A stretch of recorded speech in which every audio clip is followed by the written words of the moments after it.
Moi, je me suis noyée. Alors, toi, tu t'es noyé. Ah ouais, je suis... Alors, on demandait à Michel. D'abord. Je ne me suis pas noyée, c'est sûr. Mais j'ai vécu dans l'eau. Tu étais dans l'eau. C'est bien. C'est bien. Jean-Pierre. Rien de particulier. Tu étais dans l'eau ou tu as décroché pendant la... J'ai fait des allers-retours, mais c'était confus. D'accord. Alors après, tout dépend aussi si c'est votre élément ou pas.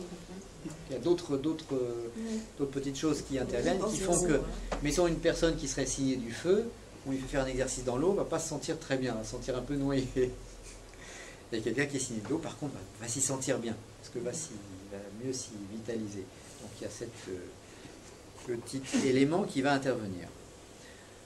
Nathalie. Ouais, je ne me suis pas concentrée du tout. Tu t'es pas concentrée du tout. Damien, tu t'es fait déconcentrer par ta voisine. Andrea.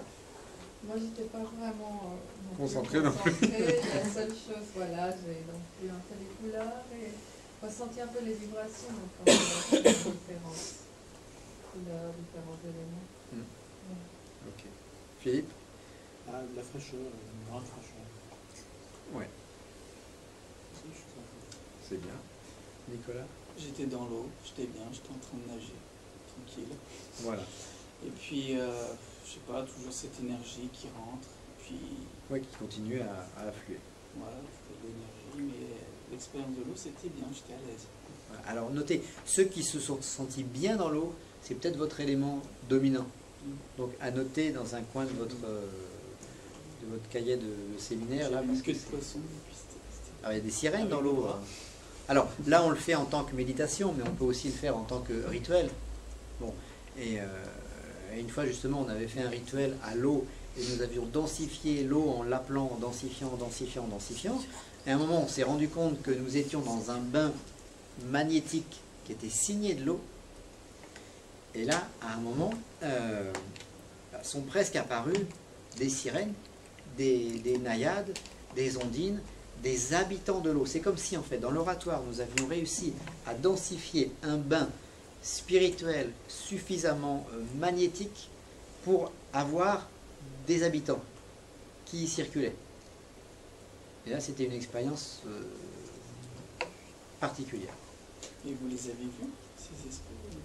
On les a ressentis. Alors, moi, j'ai pas la vision, donc je vais pas voir. Un médium va pouvoir peut-être les voir, mais on les a ressentis. Et donc j'ai été avec Jean, et quand Jean les a ressentis, il les a appelés en disant bah oui. Et dès l'instant où il les a appelés, ça les a densifiés encore davantage. Et ces êtres étaient encore plus présents. Mais ce qui était intéressant, c'est qu'il y avait et le bain et les habitants du bain. Et là, nous rentrons dans une sorte de ritualisation ou dans une sorte de théurgie, pour ne pas appeler ça magie, mais qui devient de plus en plus concrète. Et c'est une science. C'est-à-dire que si, dans un oratoire construit de façon très particulière, nous arrivons à avoir des lois d'écho, des résonances, et à densifier suffisamment le magnétisme de la pièce, il y a automatiquement des choses qui peuvent apparaître. Et quand nous appelons les maîtres spirituels, on veut tous rencontrer, certains le Padre Pio, d'autres Maître Philippe de Lyon, d'autres Jésus, d'autres la Sainte Vierge, mais eux, ces êtres-là, habitent dans l'anneau éthérique de notre planète, puisqu'ils sont très évolués. Nous, on est dans une couche en dessous. Quand on les appelle, il faut qu'ils traversent tout un tas de sas pour venir jusqu'à nous. En général, ils ne le font pas. Ou simplement, ils nous envoient un petit courrier, ils nous envoient un email.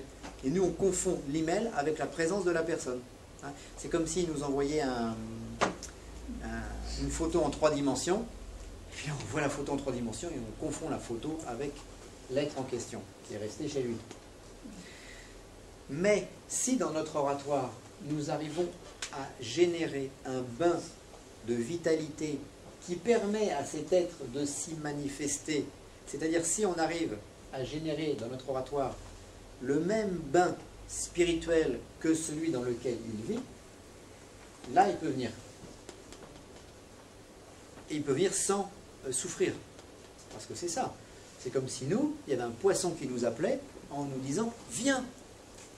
Nous, on regarde le poisson, on dit « Mais j'ai envie de venir, mais si je plonge, je vais me noyer, je ne vais pas pouvoir respirer, je vais étouffer.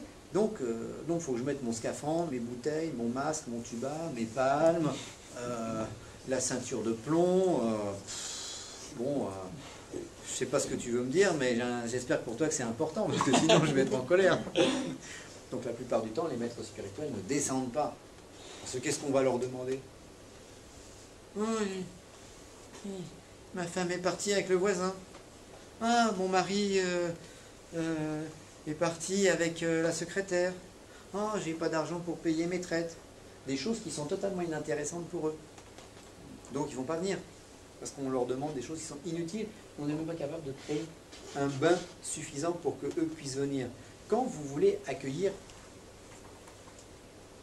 l'élu de votre cœur chez vous, que vous soyez un homme ou une femme, vous voulez accueillir l'élu de votre cœur, vous êtes amoureux, qu'est-ce que vous allez faire? Vous commencez par prendre l'aspirateur et vous nettoyez, vous parfumez, vous décorez, vous faites disparaître tout ce qui est inutile, etc.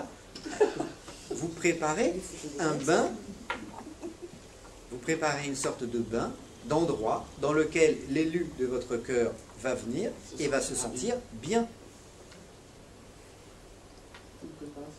C'est toute une préparation. Là, c'est exactement la même chose. On doit préparer notre oratoire de la façon la plus agréable possible pour eux. Sinon, ils ne viennent pas.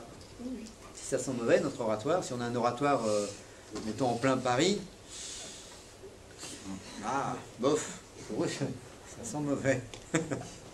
Donc c'est pas à nous de dire, ah bah oui, mais ils sont vraiment méchants, moi je veux que même ils puissent venir dans Paris parce que c'est injuste, c'est tout ce que vous voulez. Non, il y a une science, soit on applique cette science, soit ça ne fonctionne pas. C'est comme la loi de la gravité, si je lâche mon stylo, il tombe. Voilà. Bon, bah, il y a une loi, je me colle, je me cale, je me calque sur cette loi, ça fonctionne. Je fais autre chose, ça ne fonctionne pas. Alors, nous en étions à Arnaud. Qu'as-tu ressenti, Arnaud? Confusion. Confusion. C'est de plus en plus complexe, donc de plus en plus confus. Donc, ce que tu as ressenti est bien. Parce que on se multiplie. Ouais. Alors, ça va être difficile après de séparer les différents éléments. Et peut-être que ton élément n'est pas l'eau. Donc, tu t'y sens pas... Il y a peut-être le repas aussi. Le repas aussi, oui. Ça t'a lesté. Les idées qui descendent. J'ai du mal à décoller. Qu'as-tu Pas de ressenti? baigner. Moi, au demeurant, l'eau, c'est pas trop mon truc non plus. Déjà, j'aime pas la piscine. Donc, à un moment donné, c'était assez lourd, assez long à démarrer. Donc, Oui. pas forcément là pour que Oui, oui. Alors, lourd, c'est de plus en plus lourd. Anne? Rien. J'ai rien.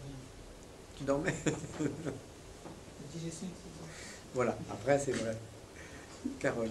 Oui, moi je ne me suis pas sentie trop bien, je pense que c'est pas mon élément déjà. J'ai pu visualiser l'eau mais comme spectatrice, sûrement pas pour y aller. Oui. Et puis quand même une lourdeur dans la tête et des beaucoup de picotements. D'accord. D'accord. Nous nous alourdissons en descendant dans la création. Jean-Louis? Pour moi, c'était des images symboliques, tout simplement. Le feu, une plaque de marbre, de l'eau, la vapeur, Oui. et puis qui descend, la vapeur qui descend dans toutes les cellules. Mais c'est pas l'eau, C'est la pas vapeur. l'eau dans le sens... C'est une forme oui. d'éther, c'est la pensée, l'amour, qui représente le feu. Oui. Et puis avec la plaque de marbre, je ne sais pas pourquoi la plaque de marbre, hein, mais ça fait de la vapeur, de l'azote, et puis c'est un peu tout cet amour qui se transforme en vapeur pour finir se synthétiser dans nos cellules. Dans nos cellules. C'est ce que moi, c'est le symbole. Une sorte de descente, voilà, une forme de descente. Voilà. Mais c'est symbolique, c'est pas visuel ce que c'est symbolique. Pour bien arriver à pratiquer ces exercices, nous devrions les répéter tous les jours. En fait, ce qu'il faudrait, c'est passer 2 mois ensemble et tous les jours, hop, on recommence, on répète, on répète. Voilà, imprononçable, le Fils, la matrice, l'éther, le feu, l'air, l'eau. Et si on fait ça, voilà, pendant 2 mois, tous ensemble, tous les jours, petit à petit, on a une intégration de ces éléments. Donc c'est logique que ce soit difficile. 2 mois 2 mois. C'est pas assez. 2 mois, ce serait déjà bien. Donc 2 jours. Après, on peut passer une vingtaine d'années ensemble. Après, tu es avec lui. On crée un ashram. Et nous vivons tous en communauté. Peace and love. Et on fume on fume de la salade. Non, pas du joint qui est dans on fume des feuilles de salade séchées. Et on finit dans un asile. À Sainte-Anne. Et dans un bain. Et pas au paradis. À Sainte-Anne. Ouais, c'est juste à On la va Juste là en bas. pas loin. Grégory. Comme Anne.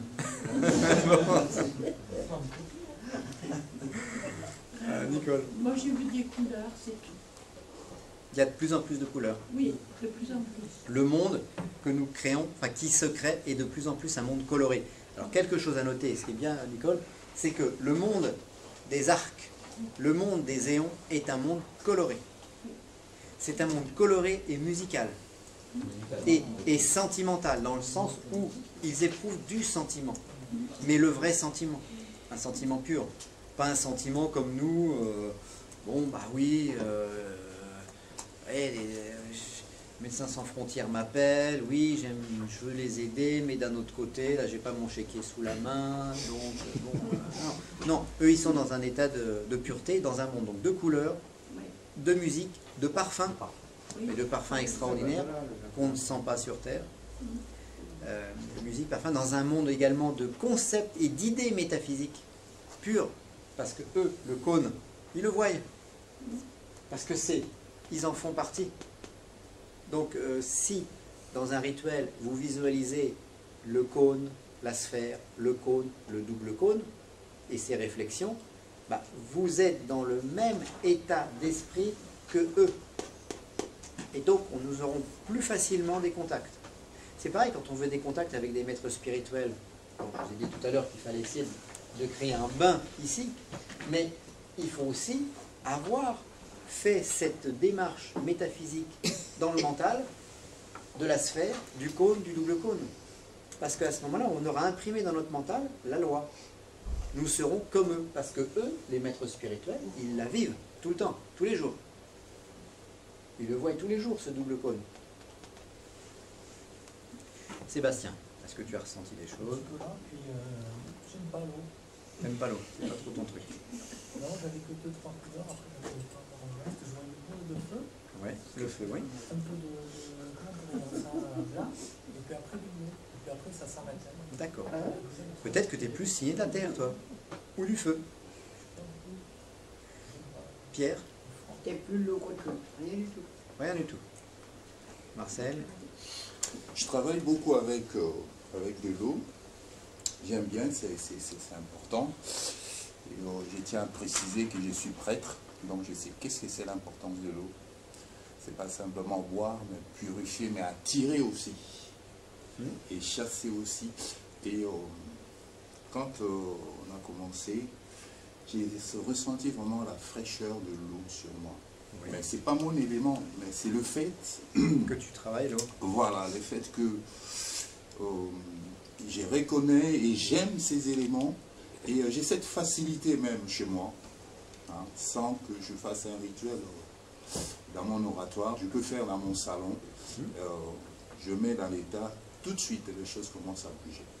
D'accord. Tout de suite. Donc, et là c'est pareil. La fraîcheur. Ouais. L'eau est fraîche. Marie-Agnès? Moi, ça a été jusqu'à ce que j'aille dans le feu. Là, j'étais bien, j'avais chaud, j'étais bien. Arrivé dans l'eau, ça allait très bien. J'étais très très oppressée, je ne pouvais plus respirer. Mais c'est pas mon élément. D'accord. Donc c'est bien, tu étais bien dedans, mais c'est pas. Mais non, ça ne me correspond pas. C'est bien. Bonne expérience. Pauline? Moi j'ai senti mon pouls partout dans le haut du corps. L'eau de ton corps, ouais. Ouais, non, dans Le sang. enfin dans le, ouais, mais Le sang, vraiment le pouls partout, tu sais, lorsque tu as mal à la tête, tu as le, Oui. tu sens le, voilà, Ouais. ça partout dans le haut du corps, et ça m'a épuisée. D'accord. Je ne tirais aucune énergie, je dormais, D'accord. ça m'a complètement tuée. Ok. Si. Donc, voilà, l'eau n'est pas ton élément. Peut-être trop saturé. Ouais, puis on sature, hein, là on en prend Ça plein de peut choses. être hein. un nettoyage Ça aussi. peut être aussi un nettoyage, oui. Un nettoyage, c'est fatigué, Moi j'étais bien, je nageais, c'était très frais, j'ai ressenti l'eau. Tu nageais, c'était bien, voilà. Ah, l'eau a double sens, hein. L'eau est purificatoire, comme l'eau est énergie, en même temps. Elle a le double sens. Oui, voilà. Elle est guérisseuse, purificatoire, énergique, mais c'est pareil. Après, comme nous sommes tous signés plus d'un élément que d'un autre, puisque nous sommes des êtres limités, certains ont plus de feu, d'autres plus d'air, d'autres plus d'eau, d'autres plus de terre, et on va avoir des éléments amis et des éléments dans lesquels on se sent moins bien. Pas ennemis, mais c'est comme le poulain va téter sa mère, et si un poulain essaye d'aller téter une vache, c'est pas le lait qui lui convient, c'est pas l'animal qui lui convient, ça va mal se passer. Non pas que l'un est bon, l'autre est méchant, mais tout simplement parce qu'ils ne sont pas en correspondance naturelle, ils ne sont pas en harmonie. Alors si nous continuons la complexification, hop, apparition du principe de la terre noire vitale. La terre noire, c'est l'humus nourricier, mais ce n'est pas encore la terre finale. Et nous allons avoir une nouvelle complexification. Chaque élément. Hein? On peut les compter. On en a 16. Oui. Nous en avons 16. Et nous avons de nouveau chaque élément qui se divise en deux. Tchoum, tchoum. C'est quoi le violet? C'est l'apparition d'un nouvel élément alchimique, le carbone. Le mot carbone veut dire croûte. C'est l'apparition d'une croûte. Mais c'est un carbone bien sûr alchimique et non pas un carbone matériel. Donc, nouvelle complexification. Alors ça c'est la terre noire, on ne va pas forcément se concentrer dessus. C'est la terre... Voilà. C'est la terre sombre. Parce qu'il faut bien, en fait, la puissance vitale de Dieu, pour résumer, descend, s'incarne, s'alourdit, s'encroute, se génère de plus en plus une carapace, jusqu'à un moment où la force va remonter. Mais le fond de la création, bah, c'est la base, mais c'est pareil, si vous allez creuser sous votre maison, qu'est-ce que vous allez y trouver? Rien d'intéressant. Sauf si le grand-père a caché un trésor. Mais c'est rare. J'ai connu quelqu'un comme ça qui faisait des trous partout. Il n'a jamais trouvé de trésor. Et la maison est tombée. Non, c'est un gruyère. Ouais. Donc il y a un moment où la lumière s'atrophie vers la matière, mais il y a un moment où il ne faut pas que la matière descende plus bas, parce qu'elle va s'effriter, elle va être trop complexifiée. Donc, quand nous avons atteint la base, l'énergie va remonter vers le haut. Et cette base, ce n'est pas encore cette terre noire. Ça, c'est le temple. Ça, ce symbole-là, c'est le temple ténébreux du limon, qui est en quelque sorte damné. Ça, c'est la terre damnée, mais porteuse du germe, parce qu'il y a toujours l'éther qui est là.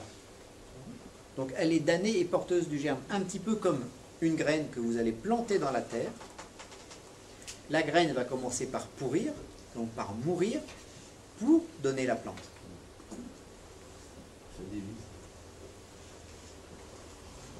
Et ensuite, nous avons la sixième étape, le 6e jour de la création, la 6e sphère de la Kabbale, mais qui est la 9e dans le système kabbalistique classique, l'apparition de la Terre sainte, de la Terre solaire. Et là, nouvelle complexification. Et là, nous avons 32 éléments alchimiques. Et ça, c'est notre Terre, c'est le monde causal, c'est-à-dire c'est ce qui soutient notre Terre physique telle que nous la connaissons. Et curieusement, si on essaye de regarder les différentes étapes, eh bien nous nous apercevons que c'est presque la même chose, physiquement et dans ce monde causal. Alors, ce qu'il faut savoir, c'est que donc là, c'est les 32 éons qui sont par couple. L'éther fait couple avec l'azote. L'oxygène fait couple avec l'azote. L'oxygène fait couple avec l'hydrogène. L'oxygène fait couple avec l'azote. L'oxygène fait couple avec l'hydrogène. Le carbone fait couple avec l'hydrogène, etc. etc. Bon.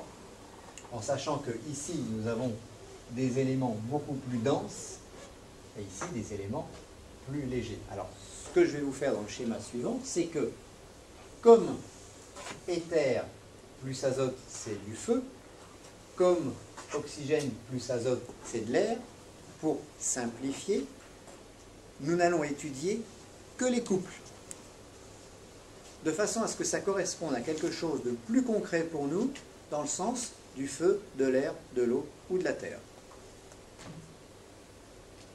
Donc le monde concret comporte 5 éléments plus un noyau dense. Voilà. Ça, c'est le monde tel que nous allons avoir la possibilité de le regarder. Alors, du feu, de l'air, de l'eau, de l'air, de l'eau, de la terre.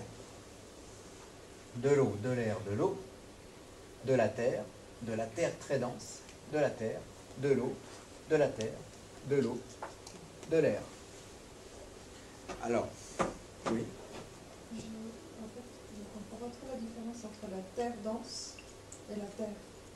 La terre dense sera une terre qui va être plus lourde que la croûte terrestre sur laquelle reposent nos pieds. Nous, l'anneau bleu que nous voyons, le premier anneau bleu, c'est la croûte terrestre sur laquelle nous marchons. Enfin, sauf que cet anneau bleu-là est la cause spirituelle de la croûte terrestre. C'est elle qui soutient sur le plan invisible la croûte. Et que nous disent les scientifiques? Eh bien, les scientifiques parlent d'une coquille d'œuf sur laquelle nos pieds reposent. Et la croûte terrestre fait, je ne sais plus combien de centaines de kilomètres d'épaisseur. Je crois qu'elle fait 70 km d'épaisseur sur 6000 km de diamètre au niveau de la Terre. Donc, nous marchons sur une coquille d'œuf. Nous vivons véritablement sur une mince pellicule, sur une mince croûte qui est à la surface de notre planète. Pourquoi le centre, c'est de l'air? Métaphysiquement, c'est de l'air. Parce que il est constitué, comme nous l'avons vu au schéma précédent, attends, je ne dis pas de bêtises, d'azote et d'oxygène. Donc c'est de l'air, métaphysiquement parlant. Après, le problème c'est que scientifiquement parlant, on sait qu'il y a un noyau dense au niveau de notre planète, mais on ne sait pas ce qu'il y a. On ne connaît pas l'intérieur de notre planète en fait. On imagine, nous extrapolons, nous savons qu'il y a une matière, il y a nous disent les scientifiques, un noyau de nickel, d'autres un noyau de fer, d'autres un noyau d'un matériau quelconque, mais extrêmement dense, plus dense que les éléments que nous connaissons à la surface de notre planète. À l'intérieur de ça, on n'en sait rien. Par contre, ce qu'on sait, c'est qu'on a du magma. Donc, une sorte de liquide en fusion qui va ressortir. Donc, cette coquille d'œuf flotte sur une sorte d'eau en fusion. On connaît très peu de choses parce que plus on creuse cette croûte terrestre, plus ça chauffe. Et ça chauffe, je crois, de 1 degré tous les, je crois, pas de bêtises, tous les 100 mètres peut-être, ou tous les 500 mètres. Ce qui fait que quand on creuse un trou dans la croûte terrestre, hein, n'importe où, au bout d'un moment, c'est tellement chaud que les foreuses fondent. Donc on ne peut pas aller plus loin. C'est ballot. C'est ballot. Il faut y aller avec le corps invisible. Voilà, alors si on y va avec notre corps invisible, Je ne pense pas que ce soit une bonne idée. Parce que là, pour nous, ce sont les enfers. Voilà. C'est le feu des enfers. Entre dans le monde. Ah. Donc c'est inutile d'aller vers l'intérieur, puisque le paradis se trouve vers l'extérieur. Donc ce qui nous intéresse, c'est l'anneau de feu et d'éther qui entoure notre monde, et non pas les forces qui sont à l'intérieur. Nous, en fait, je crois que je vous ai fait un schéma. Où sommes-nous situés? Ben, nous sommes situés à la surface de la croûte terrestre. Donc nous, notre monde est tout petit en fait. Nous occupons un anneau, un des 16 anneaux planétaires. Une question? Ah oui, non, en fait, par rapport à un des schémas précédents, suite du coup, à l'apparition de la Terre noire et du carbone, il y a un autre élément qui apparaît. Oui, voilà. Il y a donc l'éther, l'azote, l'oxygène, l'hydrogène, le carbone numéro 1, qui correspond à la Terre noire, et le carbone numéro 2, qui correspond à l'élément central. Mais nous vivons dans un monde à 5 éléments. Le 6e élément, c'est celui-là. On ne le verra jamais. Il ne correspond pas à notre monde. Il est enfoui au centre de la Terre. C'est ces éléments intérieurs, c'est la centrale nucléaire qui donne l'énergie à notre planète, qui donne son énergie vitale à notre monde, physiquement parlant. Et oui, si on prend la globalité de la planète, nous avons 6 éléments, et non pas 5. Mais nous sommes signés de 5 éléments parce que nous vivons là. Les torts. C'est ce qui fabrique les torts en dessous. Quoi? Les torts TAUR. C'est le système énergétique. Un tort. Ça, c'est les champs magnétiques. Ouais. Voilà. Ils sont... Hop. Alors, pour étudier un petit peu ça, nous avons la croûte terrestre. Là, oui. Au-dessus de la croûte terrestre, nous avons de l'eau. Bah oui, nous avons les océans qui reposent sur la croûte terrestre. Au-dessus de ces océans, nous avons de l'air. Bah oui, il y a bien une couche d'air qui est au-dessus des océans. Et puis après, nous avons de nouveau une eau aérienne. Et nous avons bien des masses nuageuses qui sont porteuses d'eau, qui se promènent à une certaine altitude. Et qui nous envoie de la pluie. Et qui nous envoie de la pluie. Et au-dessus de ces nuages, il y a de l'air. On est toujours d'accord. Et au-dessus de cet air, eh bien, il y a ce qu'on pourrait appeler la magnétosphère, le champ magnétique qui protège notre planète, la bulle qui nous permet de maintenir notre atmosphère et de maintenir tous les gaz, l'oxygène, etc., tous les gaz existants qui nous permettent de respirer. Donc on est en fait, nous, dans un monde, sur un ballon, qui est entouré d'une bulle. Si jamais la bulle est crevée, l'atmosphère fiche le camp, il n'y a plus d'air pour respirer, et ça devient tout de suite un monde mort. Qu'est-ce qui maintient la bulle? Le plan causal qui se trouve derrière.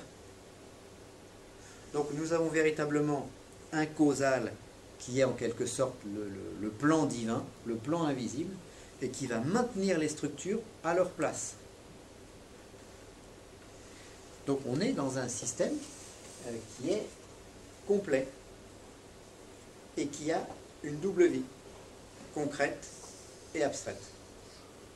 Où se situe le paradis?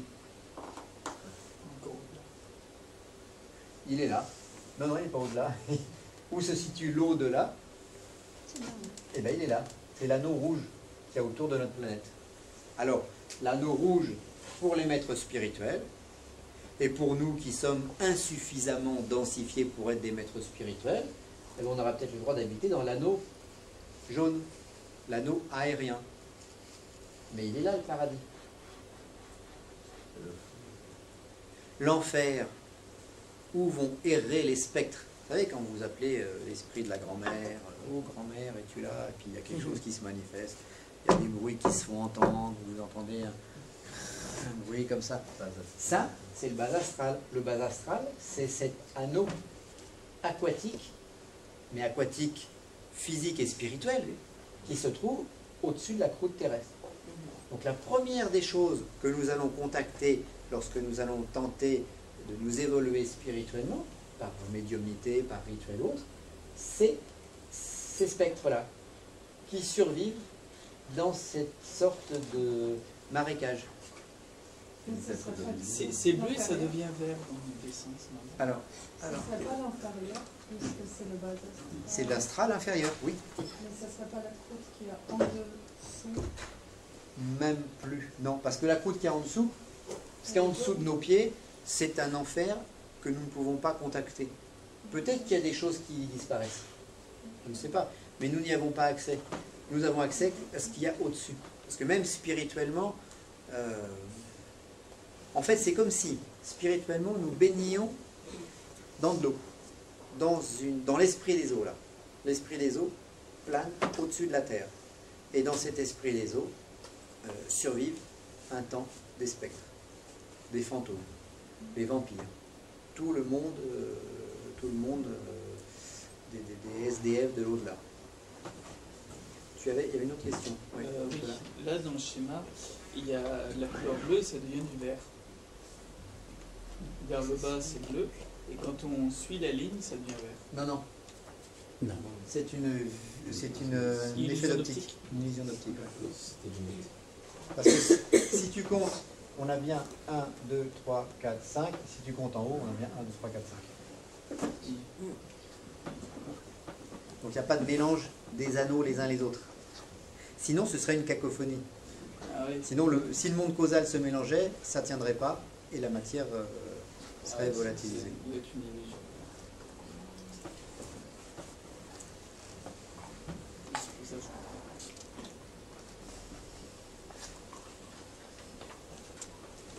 Alors.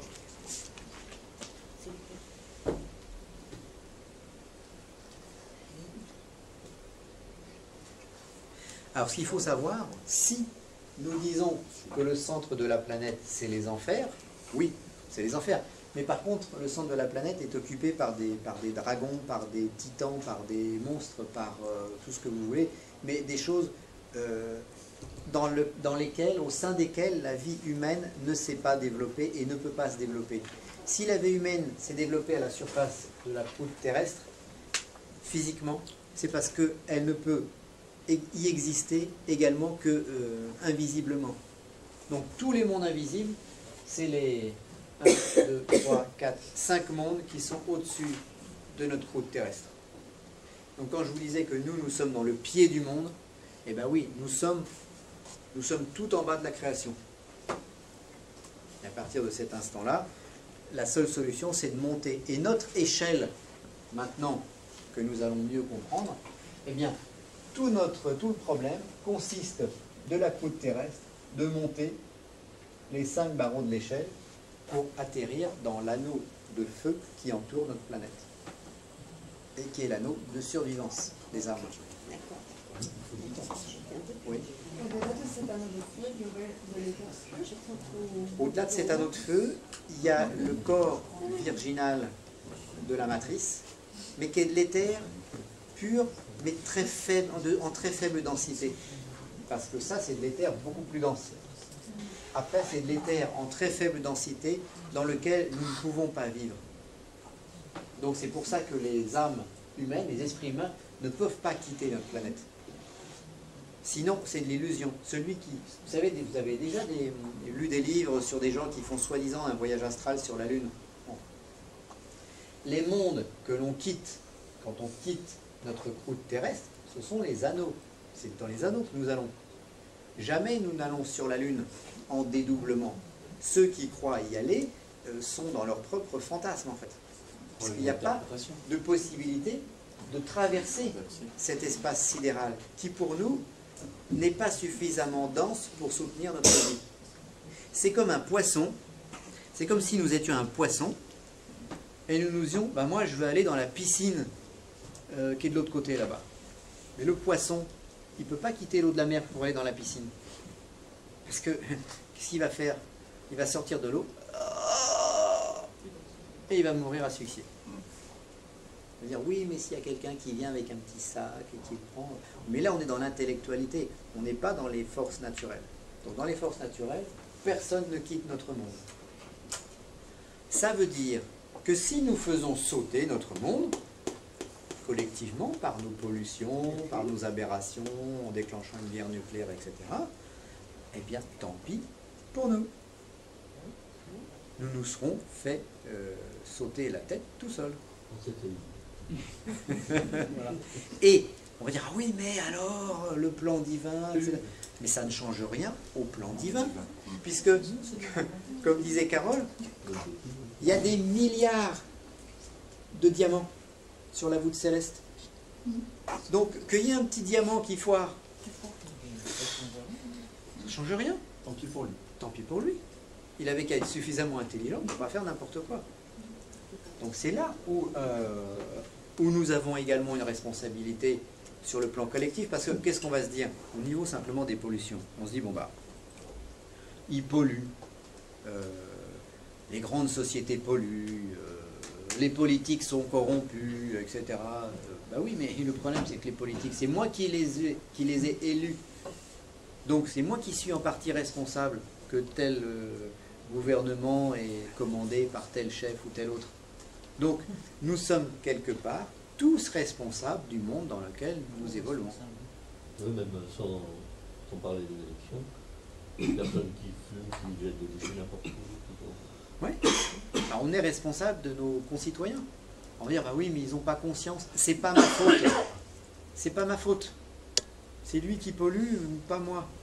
Ah oui, mais ça ne tient pas sur un plan spirituel, puisque nous sommes tous. Hein, c'est comme si Jean-Louis c'était le foie, Grégory c'est le cœur, Nicole c'est le cerveau, Sébastien c'est les oreilles, Pierre c'est les pieds, et puis ils ne sont pas d'accord les uns les autres. Les pieds ne veulent pas marcher, le foie veut se mettre en grève, les oreilles se bouchent. Eh bien, tout le monde meurt. Donc on est tous responsables du biotope dans lequel nous existons. Donc notre mission, notre problème, il n'est pas simplement de sauver notre peau spirituelle en allant au paradis, en faisant les efforts qu'il faut aussi aider les autres, et il faut aussi essayer progressivement de faire changer l'inconscience collective en conscience. C'est ce qu'ont fait tous les prophètes, tous les êtres révélés, tels Bouddha, Jésus, sans doute Mahomet, Krishna, Osiris, etc. Ils ont tous essayé de faire prendre conscience aux gens et de créer des civilisations qui allaient mener l'humanité vers un mieux.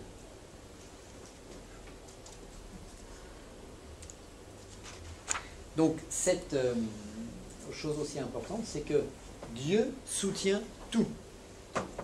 Dieu n'a pas de préférence. Il soutient Michel, il soutient Hitler, il soutient Ben Laden, il soutient Bush, il soutient Nicolas Sarkozy, il soutient François Hollande et il soutient Marine Le Pen. Comment? Oui, tous. Il soutient tout le monde. Et c'est à tout le monde de construire un monde spirituel. Les ténèbres pures n'existent pas. Le néant n'a nulle part où se situer, puisque tout baigne dans le corps général de Dieu. Alors, maintenant, ce qui m'intéresse, moi, c'est de regarder ce qui se passe au-dessus de ma tête. Et qu'est-ce qui se passe au-dessus de ma tête? Eh bien, c'est ça. Donc, c'est la terre, l'eau, l'air, le feu. Avec ici les 12 éons constitutifs du petit monde. Parce que déjà que sur ma planète, je ne peux pas aller partout, alors pourquoi aller sur la Lune, hein? Parce que moi, je ne peux occuper que ces différents plans-là. J'ai 5 royaumes à visiter. Le royaume de la terre sur lequel je marche, que je connais plus ou moins, le royaume de l'eau, royaume des spectres, le royaume de l'air, le royaume de l'eau, le royaume de l'air et le royaume du feu. L'alchimie. Hein. Ah, c'est de la pure alchimie. Et là, l'alchimiste, s'il désire construire la fameuse pierre des philosophes, l'élixir d'immortalité, le rituel qui permet de faire se soumettre les anges et les démons, etc., il doit respecter cette loi et obliger tout ce petit monde-là à agir selon cette loi-là. C'est-à-dire que celui qui voudrait, mettons, comme le roi Salomon, construire un temple en 3 jours et être servi par les anges et les démons, c'est curieux, roi Salomon, quand même. Franchement, je trouve qu'il est bizarre. Un grand roi de justice, il soumet les démons pour les faire bosser à sa place. Et en 3 minutes. Oui. Il y a des petites choses sur lesquelles il faut réfléchir. Et les anges. Bon. C'est parce qu'il sait à qui s'adresser pour faire quoi. Alors, est-ce que les démons, est-ce que l'hydrogène est un démon, est-ce que le carbone est un ange, est-ce qu'ils ne sont pas anges et démons selon la place qu'ils occupent? Est-ce que l'on ne pourrait pas dire que l'éther est un ange par rapport à l'azote qui est un démon, que l'azote est un ange par rapport à l'oxygène qui est un démon, que l'oxygène est un ange par rapport à l'hydrogène qui est un démon, et que l'hydrogène est un ange par rapport au carbone qui est un démon.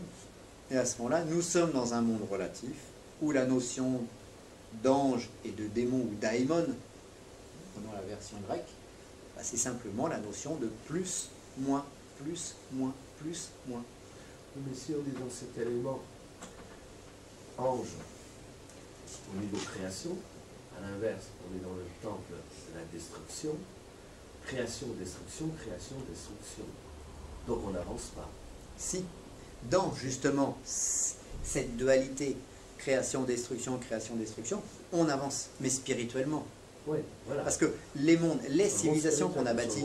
matériel, le monde matériel, tout à fait, le monde matériel. Le monde matériel, les civilisations matérielles sont vouées à être détruites. Mais c'est comme la récolte, c'est comme quand le paysan sème ses graines, la récolte, les tournesols qui poussent par exemple, sont voués à être détruits. Mais on va récolter les graines pour faire de l'huile de tournesol. Mais la récolte est destinée à la destruction. La civilisation est destinée à la destruction. Ce que Dieu, entre guillemets, c'est pas Dieu, mais ce que veut le plan spirituel, c'est récolter des pépites. Notre corps est destiné à la destruction. À quoi ça sert? À quoi ça sert de fabriquer un beau jeune homme puisqu'on va le détruire? On lui donne l'illusion que ça y est, et puis après, clac. Mais c'est parce que le corps doit donner son joyau. Notre corps est comme un ventre, est comme le ventre d'une mère, dans lequel l'esprit est en gestation, et l'esprit doit se fortifier pour sortir du corps et avoir suffisamment de vitalité pour survivre. Donc c'est ça, donc notre corps physique, lui, il est voué à la destruction. Notre entreprise, notre business est voué à la destruction. Notre voiture est vouée à la destruction. Notre maison est vouée à la destruction. En attendant que ce soit détruit, on en profite. Je préférerais dire que c'est fini dans le temps puisque ça se détruit. Oui, bah ça se recycle pour redémarrer. Si on réussit notre coup, eh ben notre corps va être recyclé, et puis si notre esprit est suffisamment puissant, il va pouvoir se réincarner et épouser un nouveau corps. Mais pour être plus fort à chaque fois. Aussi. C'est ça l'utilité. Mais l'utilité n'est pas dans la matière. C'est pour ça que dans la matière, bien sûr, il faut essayer de sauver notre planète, mais bon, on sait très bien qu'à terme, non. Donc, là-dedans, quels sont les arcs? Alors, voilà, c'est ça les arcs. Hop. Là, nous avons 16 arcs, 16 puissances d'arcs. C'est pour les différencier des anges. Parce que l'ange est un mot galvaudé, on y met à toutes les sauces. Donc, nous avons... Attends, je vais mettre sur le bon dessin. Voilà. quels sont les arcs qui nous soutiennent? Eh bien, on n'en a que 6. Sur les 16 que contient notre planète aujourd'hui. Et nous sommes constitués d'eux. Nous avons des os, c'est notre terre. Nous avons de l'eau, c'est notre sang. Nous avons de l'air, c'est notre respiration et la respiration des cellules. Et nous avons du feu, c'est notre vitalité et la chaleur corporelle qui émane de nous. Hein, nous sommes des usines en fait, des usines chimiques, mais nous sommes constitués de ces arcs, de ces 5 éléments. Aussi bien sur le plan invisible que sur le plan visible. Donc, mes corps subtils, mon aura, vous savez, les couches de l'aura, eh bien c'est, la terre c'est mon corps physique, ensuite j'ai une couche d'eau, d'air et de feu. Et ça c'est ce qui va constituer mon aura, ma bulle personnelle. Je suis une planète, à l'image de ma planète. Et très curieusement, si on prend un os et qu'on le coupe, on s'aperçoit que l'intérieur de l'os est creux, avec de la moelle. Un petit peu comme l'intérieur de ma planète, elle est creuse, il y a de l'eau dedans, enfin il y a du liquide. Donc c'est pareil, notre corps physique est à l'image de notre planète. On dira, non, la planète c'est un ballon, le corps physique, qu'est-ce qui s'est passé pour notre corps physique? Principalement, c'est notre tête qui représente notre être. Tout le reste, c'est des extensions qui ont poussé un petit peu comme un poulpe. Bon, il y a des jolis poulpes, il y en a des moins bien et tout, mais on est des poulpes. On a des bras qui ont poussé, on a un corps qui a poussé, on a des jambes qui ont poussé. Et tout ça, ça nous permet de nous déplacer et d'agir. Mais tout part du cerveau. Vous dire, bah oui, mais quand j'ai mal aux pieds, c'est le cerveau qui décide qu'on a mal aux pieds. Quand, etc., etc. Quand j'ai faim, c'est mon estomac. Non, c'est le cerveau qui dit à l'estomac, ou c'est l'estomac qui dit au cerveau, déclenchons un signal pour aller chercher la nourriture. Donc tout se passe dans le cerveau. Et notre cerveau est bien comme un ballon rond. Et sur notre cerveau, il y a des végétaux qui poussent. Des cheveux. Et bon, on pourrait encore y passer beaucoup de temps, mais on est toujours en résonance avec la nature. Le cerveau baigne dans un liquide aussi. Le cerveau baigne dans un liquide. Quand on fait ça, ça fait floc, floc, floc. Et voilà, et toutes les correspondances qui peuvent exister. Et nous, qu'est-ce que nous sommes? Eh bien, nous sommes les habitants des arcs planétaires. On habite en eux.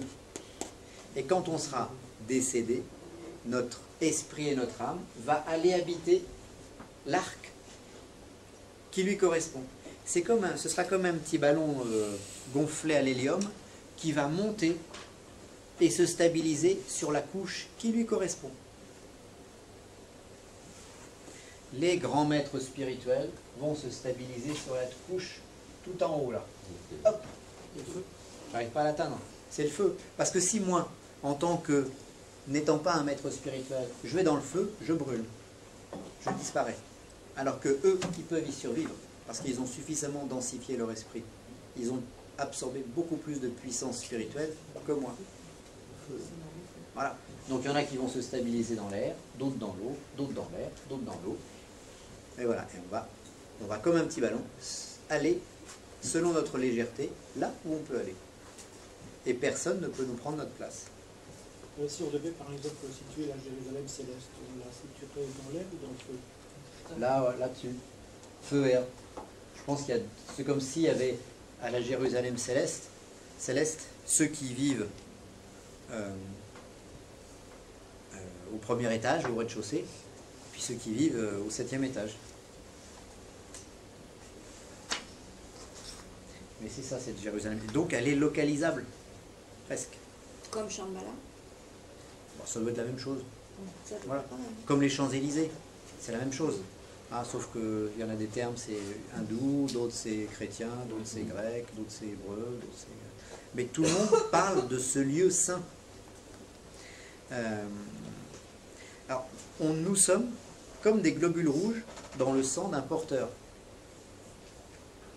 Donc nous sommes dans un sang, tout ça, toutes ces couches-là, vivant.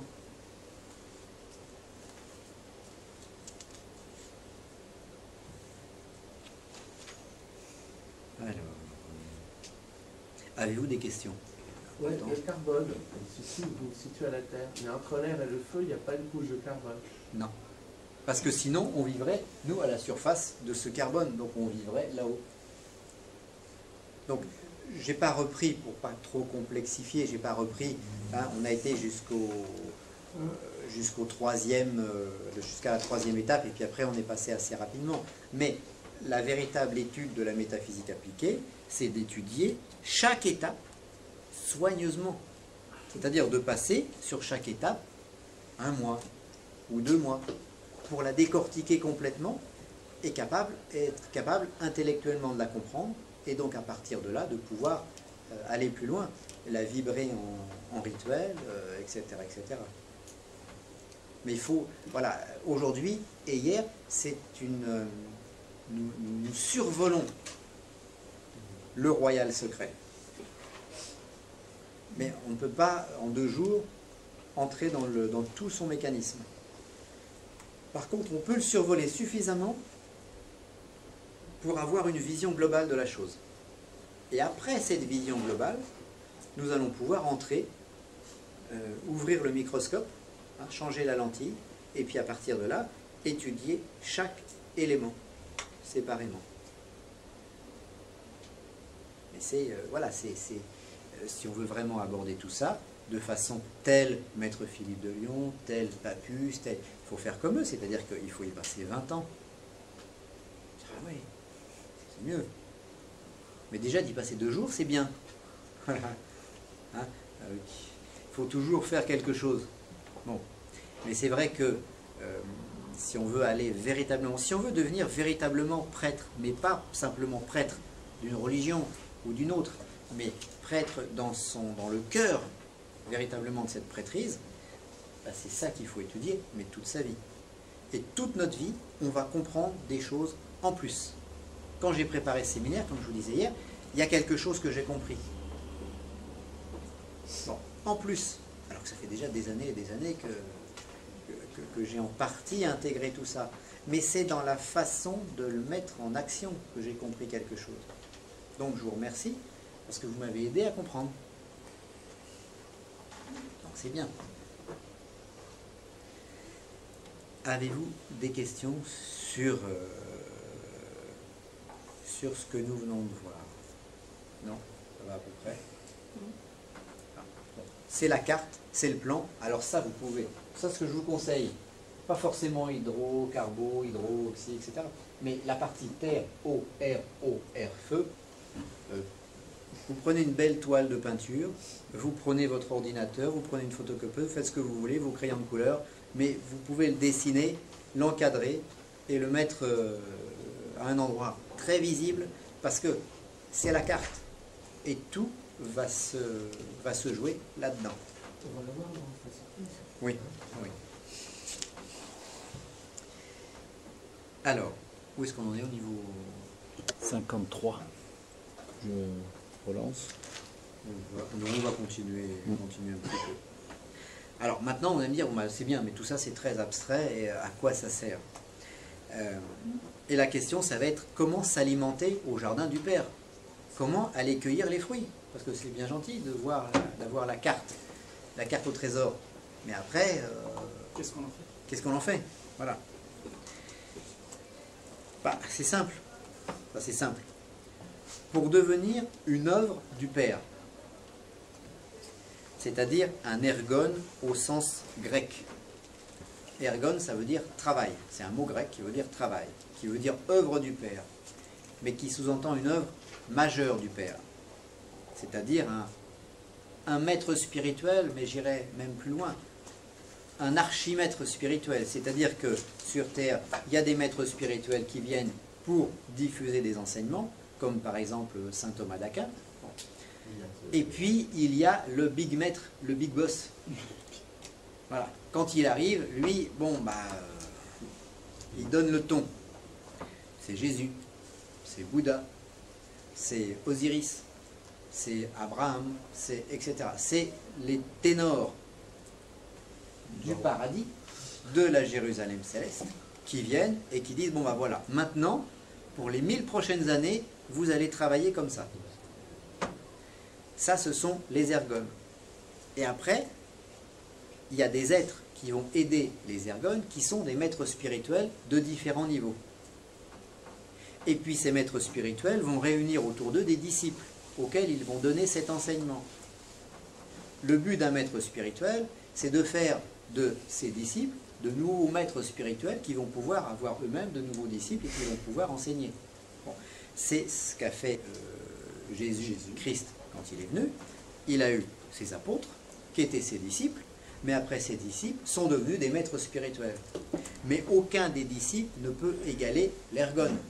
Parce que l'ergone, quand il vient, il a une science qui est tellement plus haute que tout le reste, que tout le monde obéit, tout le monde se met, je dirais, au service de l'ergone, et puis sans discussion. Alors, pour devenir un ergone, parce que peut-être qu'un jour on peut imaginer évoluer encore mieux, qu'est-ce qu'il faut? Eh bien, il faut, premièrement, comprendre intellectuellement les phases métaphysiques. Donc, ce que nous étudions ensemble, il faut le comprendre. C'est la connaissance de l'arcane, la connaissance du royal secret, qui est le secret de l'univers. Alors, plutôt que de passer notre temps à étudier la théologie de saint Thomas d'Aquin, qui date d'il y a des siècles et des siècles, il vaut mieux étudier la métaphysique d'aujourd'hui.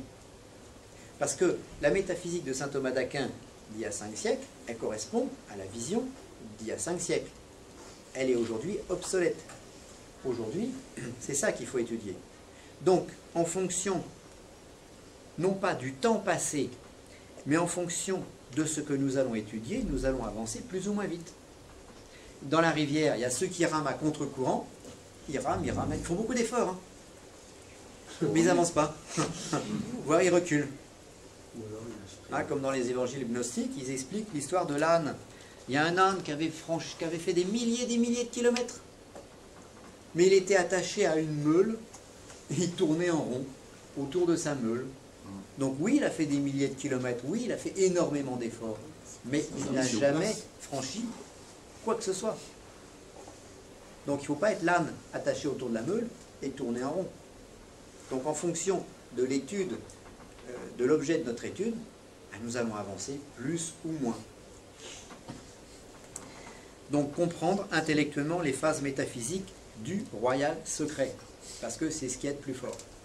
Ensuite, deuxième élément, entrer en communion cardiaque avec les forces intimes planétaires. Avec ça. La connaissance intellectuelle, c'est la première étape. Après, il faut les aimer et il faut entrer en résonance avec. Et troisième phase, les faire agir concrètement, donc vivre avec.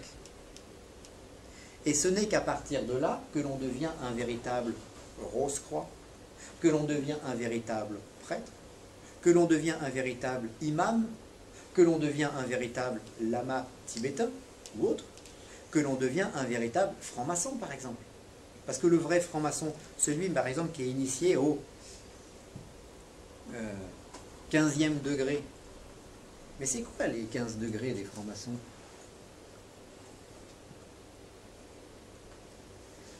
Quand on nous parle du 32e degré de la franc-maçonnerie, ou des 33 degrés de la franc-maçonnerie, ils sont là les 33 degrés. C'est les 32 étapes, les 32 éons, les 32 anneaux, plus l'ensemble. Donc le 33e degré de la franc-maçonnerie, c'est purement basé sur le royal secret.